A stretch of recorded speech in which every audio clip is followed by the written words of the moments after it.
सदगुरु कबीर बीजक शब्द 70। जसमास पशु का तसमास नर का, रुधिर रुधिर एक सारा जी। पशु की मांस भखे सब कोई, नरहि न भखे सिया राजी। ब्रह्म कुलाल मैदनी भैया, उपजी बिनसि कित गैया जी। मांस मछरिया ते पे खैया, ज्यों खेतन में बोइया जी। माटी के करि देवी देवा, काट काट जीव दैया जी। जो तोहरा को सांचा देवा, खेत चरत क्यों ने लैया जी। कहीं कबीर सुनो है संतों, राम नाम नित लैया जी। सदगुरु कबीर इस शब्द के द्वारा मांस भक्षण का विरोध करते हैं। लोग कहते हैं मांस भक्षण से क्या नुकसान है,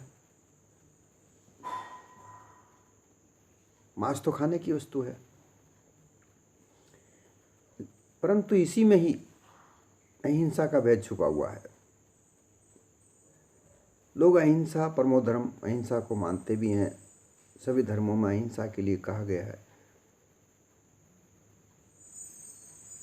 परंतु कुछ एक धर्मों को छोड़कर सभी ने मांस भक्षण का समर्थन किया है।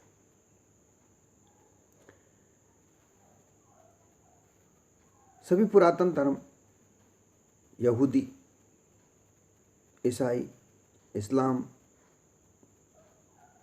और हिंदू, इन सभी ने मांस भक्षण का खूब समर्थन किया है।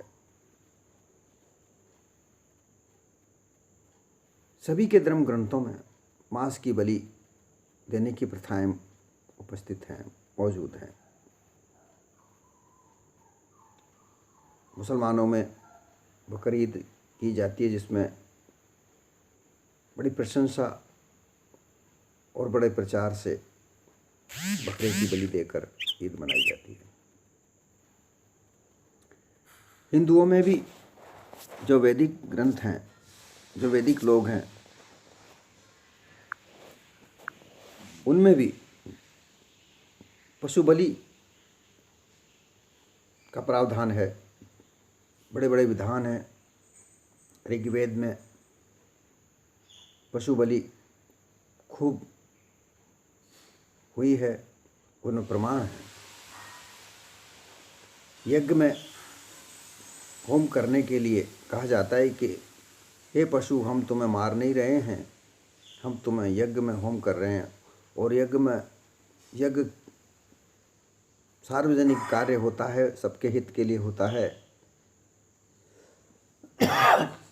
इसलिए इसमें किया गया बलिदान पशु बलि।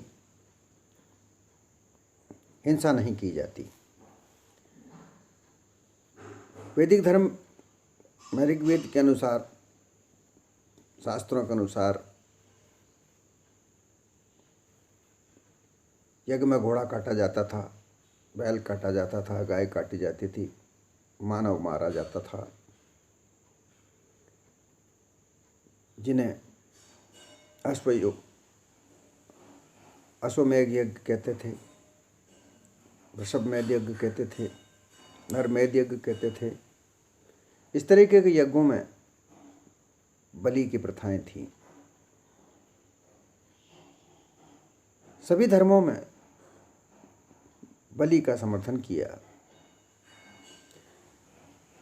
मनुस्मृति में भी 5वें अध्याय के 39वें श्लोक में ये कहा है कि जितने भी पशु हैं वो सब खाने योग्य हैं और इनको होम में करने से कहीं हिंसा नहीं होती।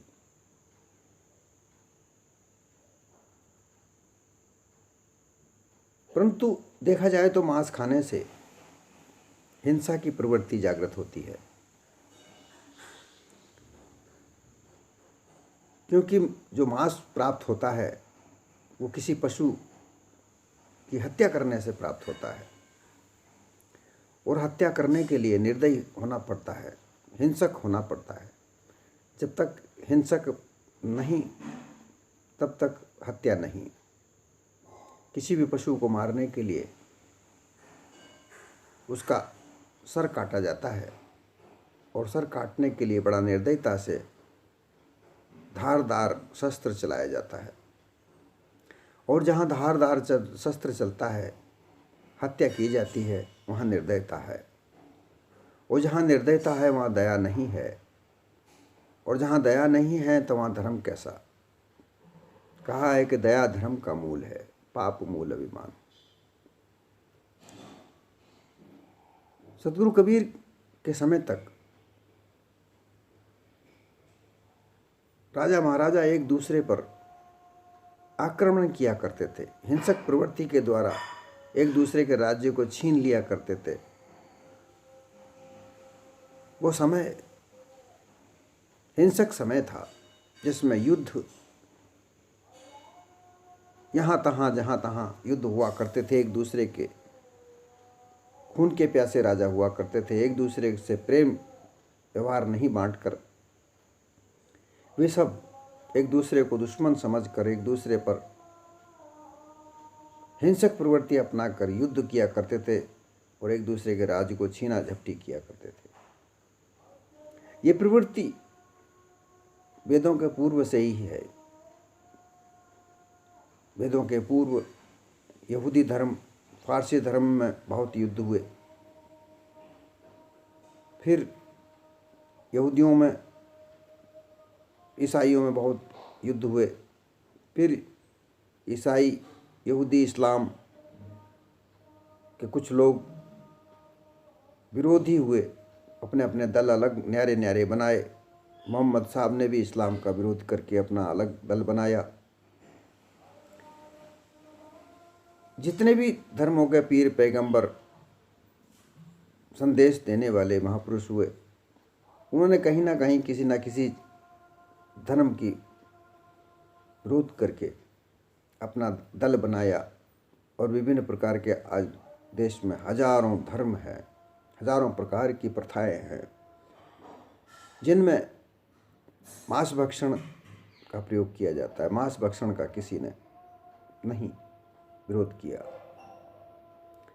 सर्वप्रथम मांस भक्षण का विरोध महात्मा गौतम और महावीर जी, महात्मा गौतम बुद्ध धर्म के प्रवर्तक, महावीर जैन धर्म के प्रवर्तक, ये दोनों एक समय हुए। महावीर बड़े थे, बुद्ध थोड़े उनसे बाद में हुए। इन्होंने मांस भक्षण का विरोध किया। और जब बुद्ध धर्म का प्रचार हुआ, चंद्रगुप्त मौर्य ने भारत को अखंड भारत बनाया। क्योंकि चंद्रगुप्त मौर्य के से पहले ये भारत अखंड भारत नहीं था, अलग अलग अस्तित्व में था। 16 राज्य जनपद थे, वही अपने अपने अलग अलग अस्तित्व में थे।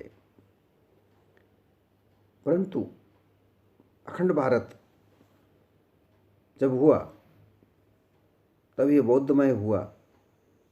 तब यहाँ हिंसात्मक प्रवृत्ति रोकी और उसको रोकने के लिए मांस भक्षण बंद हुआ। अहिंसा परमो धर्म का नारा प्रचलित हुआ।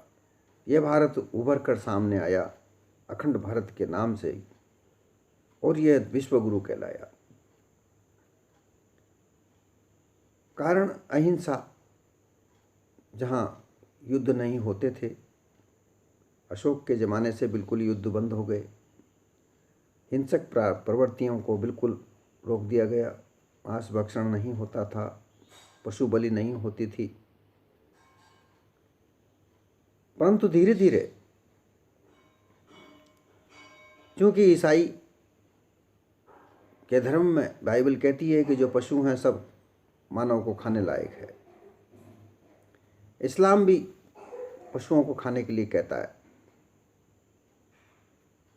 यहूदी भी मांस खाते हैं। वैदिक धर्म कहने वाले भी मांस का भक्षण करते थे।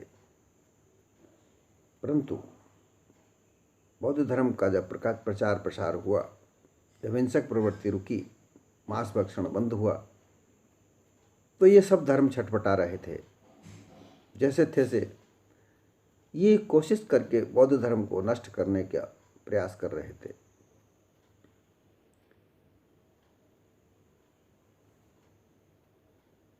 शुंग काल में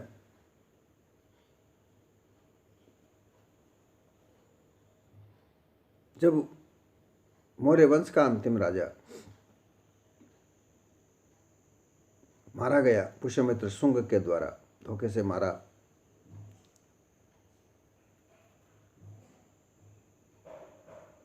और मारने के बाद में वैदिक धर्म पुनः विस्थापित हुआ। फिर मांस का भक्षण फिर आरंभ हुआ, बलि देना, पशुओं की बलि देना फिर आरंभ हुआ। और फिर इस्लाम, ईसाई, यहूदी, इनका भी बोलबाला हुआ। और आज ही स्थिति ऐसी है कि वही मार काट फिर मची। सतगुरु कबीर के आते आते भारतवर्ष की ऐसी स्थिति थी कि राजे महाराजे एक दूसरे के दुश्मन होते थे, प्रेम प्यार उनमें कहीं कतई नहीं था।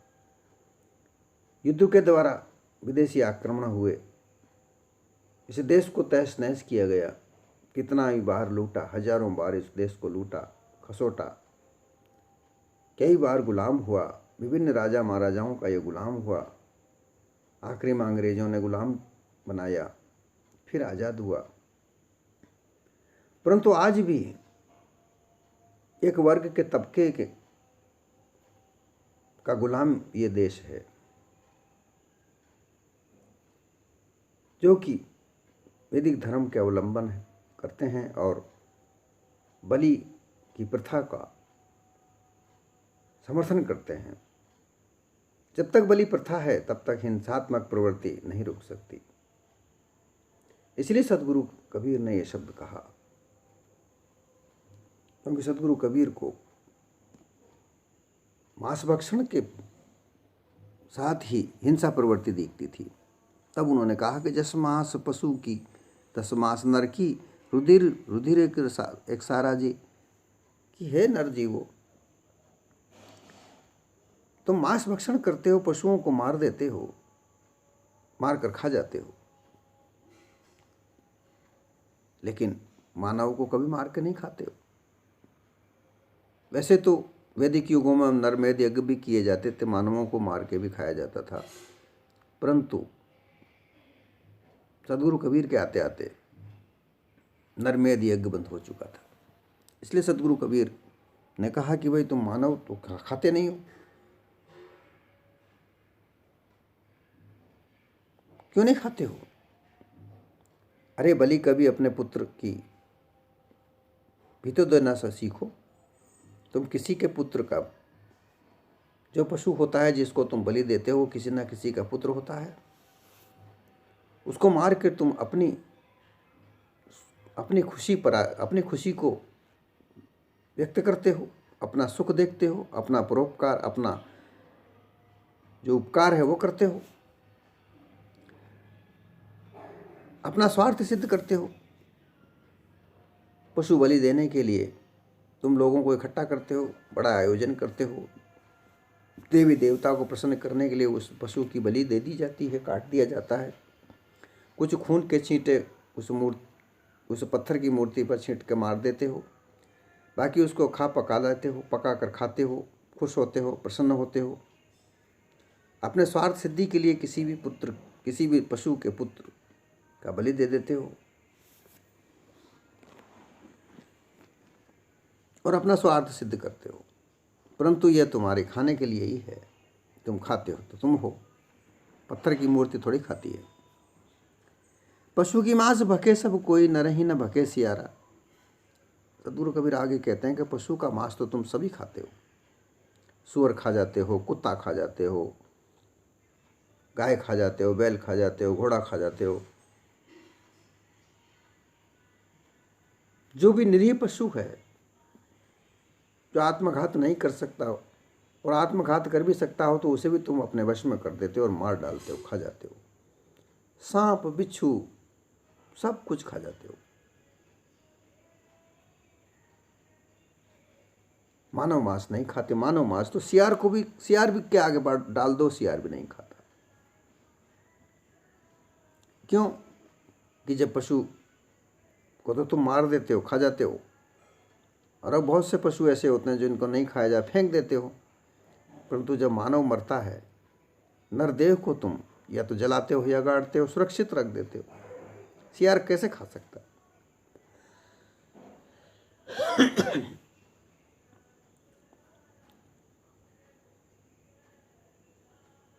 अपने परिवार से लेकर किसी मनुष्य को भी इस प्रकार हत्या करके, अतः स्वमेव मरे हुए कोई मुर्दे को मनुष्य को कभी कोई खाता नहीं है।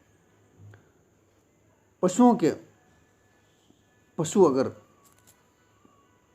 है तो उसको मार कर तुम खाते हो और अपना स्वार्थ सिद्ध करते हो, अपनी भूख मिटाते हो, देवी देवताओं का आगे मारकर अपना स्वार्थ सिद्ध करते हो। ब्रह्म कुलाल मेदिनी भैया उपजी निविनसी कित गैया जी। ब्रह्म, ऐसा कहा जाता है कि ब्रह्म से ही सृष्टि रची थी। ब्रह्मा ने सृष्टि रची है। कुलाल अर्थात घड़े बनाने वाला कुमार कहा गया है, वो घड़ों की रचनाएं करता है। इसी तरह से ब्रह्म को भी कुलाल कहा गया है, वो भी रचना करता है। इसने सृष्टि रची। सृष्टि रचने का मतलब ये नहीं है कि उसने धरती पृथ्वी ऐसे बनाई हो, ये सब काल्पनिक कपोल कथाएं वेदिकों ने और इस्लाम, ईसाई, यहूदी इत्यादि अनेक अनेक धर्मों ने भी कपोल कल्पनाएं घड़ घड़ के अपने ग्रंथों में लिखकर झूठा प्रचार किया गया है। ये पृथ्वी अपने आप से बनी, ये किसी ब्रह्मा ने या किसी अन्य देवता ने नहीं बनाई, ये अपने आप से है। ये प्राकृतिक रूप से अपने स्वतः अपने आप से बनी है। लेकिन सृष्टि की जहाँ बात करें तो ये जो मानव समाज है उसकी रचना की है, उसको ब्रह्मा कहा है। हम इतिहास जब देखते हैं मानव समाज का तो ये मानव वनमानुष था, वन में पशुओं की तरह विचरण करता था। इसे जो भी कुछ मिलता था जो खाता था। हिंसक पशु जिस पशु को मार कर चले जाते थे उसको ये खाता था। वो सड़ा गला बासी कैसा था इसको कुछ पता नहीं था। भूख मिटाने के लिए ये उस मांस को खाता था। यह तरतर घूमा पूरे पृथ्वी पर यहाँ से वहाँ घूमा करता था। और प्राकृतिक रूप से जो भी कुछ फल फूल पत्ती शहद इत्यादि इसको जो मिलते थे वही ये खाता था। एक जगह टिक कर नहीं रहता था। मानव समाज का निर्माण नहीं हुआ था। धीरे धीरे इस मानव को अग्नि की प्राप्ति हुई। अग्नि की प्राप्ति से इसे सुरक्षा मिली, हिंसक पशुओं से सुरक्षा मिली। अब देखिए एक बात यहाँ आती है कि हिंसक पशुओं से सुरक्षा होने के बाद में ये मानव समाज बना और फिर खुद हिंसक बन गया। जो पशु हिंसक हुआ करते थे, जो मार कर पशुओं को खा जाते थे, मानव तक को मार के खा जाते थे, उनसे सुरक्षा के लिए अग्नि से इनको सुरक्षा मिली। क्योंकि अग्नि को देखकर हिंसक से हिंसक बड़े से बड़ा पशु भी भाग जाता था। उसकी हिंसा को रोकने के लिए अपने आप को अग्नि से बचाया, लेकिन ये खुद हिंसक बन गया। उस जो असमर्थ पशु थे, बकरा, भेड़ा, घोड़ा, गाय, गधा, बंदर, जो भी मानव का हिंसात्मक प्रयोग नहीं कर सकता, उनको पाल पाल के और उनको खाने का प्रयोग किया। खुद को अपने आप को खुद को सुरक्षा किया अग्नि से और खुद हिंसक बन गया। अर्थात प्रवृत्ति मांस की ही हिंसक प्रवृत्ति की ओर ले गई, मांस खाने की प्रवृत्ति। क्योंकि मांस खाने के लिए पशु हत्या करनी ही होती है, और जहाँ हत्या है वहाँ दया नहीं, और दया ही धर्म का मूल है। तो दया तो जब तक नहीं हो सकती जब तक तुम मांस का त्याग न करो। सदगुरु कबीर इस शब्द से ये संदेश देना चाहते हैं कि जब तक मांस भक्षण नहीं रुकता तब तक दया भाव मन में नहीं आ सकती।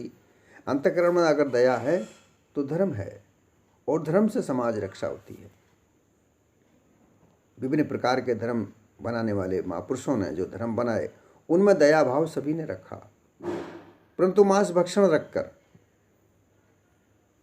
उन्होंने इस दया भाव को समाप्त कर दिया।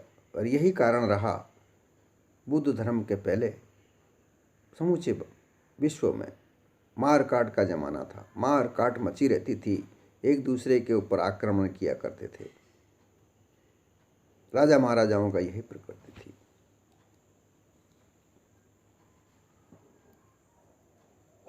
कितने ही सृष्टि रचना करने वाले,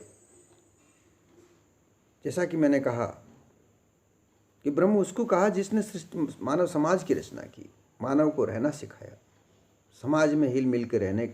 जो हम समाज आज मानव का देख रहे हैं, वो समाज का निर्माण, समाज में मानव समाज के कुछ नियम, उनकी कुछ अवधारणाएं बनाने वाला ब्रह्म कहलाया।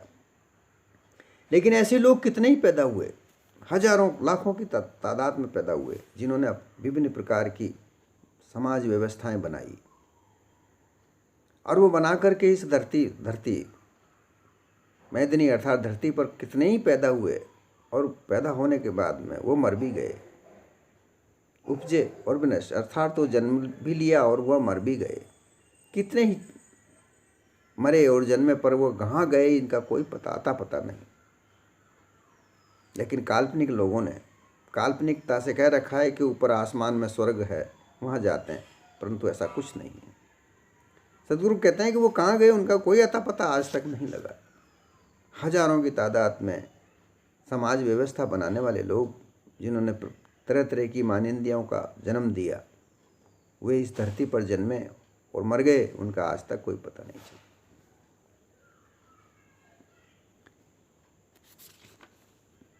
मांस मछलियाँ ते पे खैया, ज्यों खेतन में बोइया जी। सदगुरु कबीर कहते हैं, मांस और मछली को तुम इस प्रकार से खाते हो जैसे तुमने खेतों में बोया हो।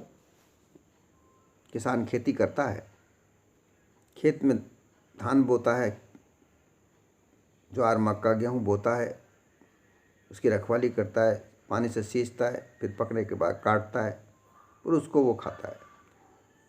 तो मांस खाने का प्रचलन ऐसे चल गया है जैसे तो कोई खेत में जंगलों में बो रखा है और काट काट के खाते हैं।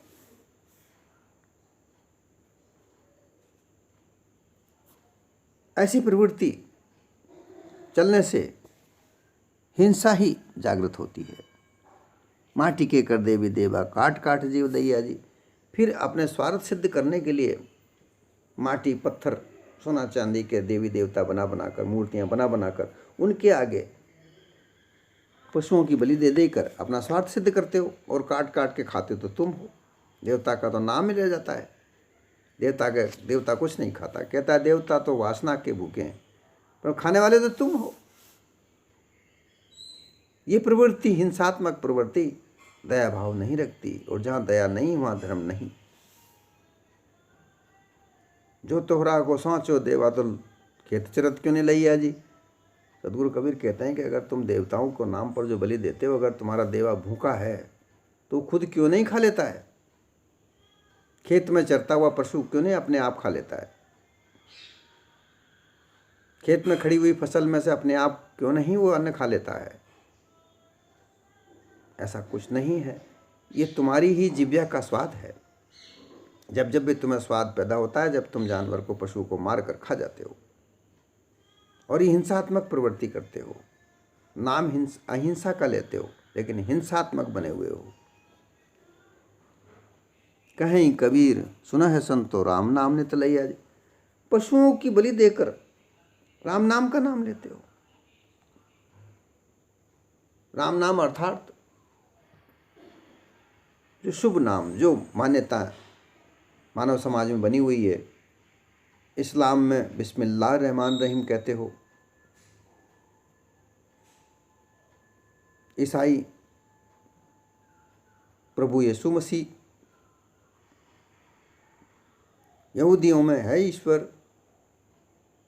इस तरीके से जो भी शुभ नाम बना रखे हैं मान्यताओं में, वो नाम लेते हो और पशुओं का बलि देते हो, पशुओं को मारते हो, उनकी हत्याएं करते हो, उनको मार के काट के खाते हो। ऐसा कैसे है।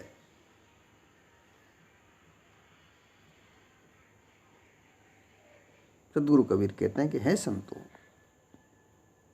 मेरी बात निर्णय से सुनो और समझो, सत्य तो तुम्हारा एक चेतन स्वरूप ही है और दूसरी सब मंतमानंदियां, ये सारे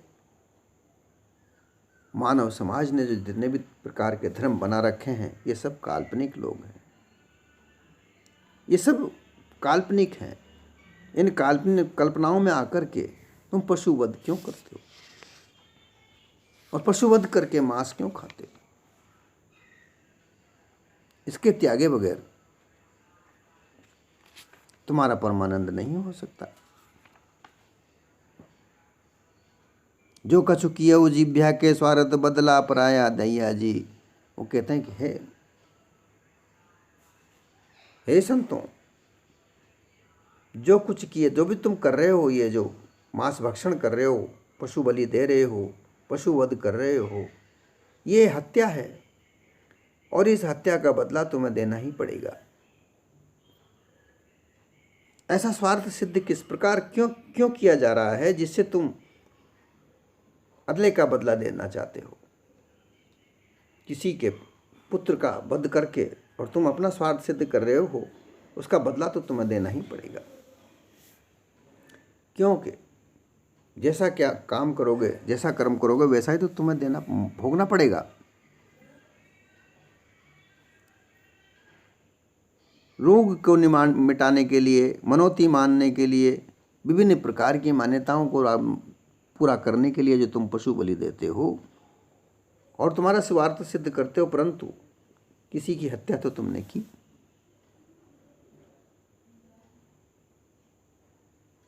इसलिए इनका जो बदला है वो तो तुम्हें देना ही होगा।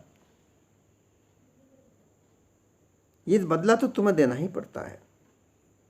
इसलिए तुम्हें चेता रहा हूं कि ऐसा कार्य मत करो जो तुम्हें बदला चुकाना पड़े। जिस पशु की तुम हत्या कर रहे हो, वो तो तुम्हारा बदला तो तुम्हें देना ही पड़ेगा, उसका बदला तो तुम्हें देना ही पड़ेगा, उसका भोग तुम्हें भोगना ही पड़ेगा। इसलिए ये मारकाट का कार्य, ये हिंसात्मक प्रवृत्ति रोको, इसको रोक कर अहिंसा परमो धर्म का पालन करो। अपने जीव के स्वाद को त्याग कर अभक्षी बनो। खाने की मांस के अलावा इस धरती पर बहुत सी अमूल्य चीजें हैं जिससे पशु बलि, जिससे जीव हत्या ना हो।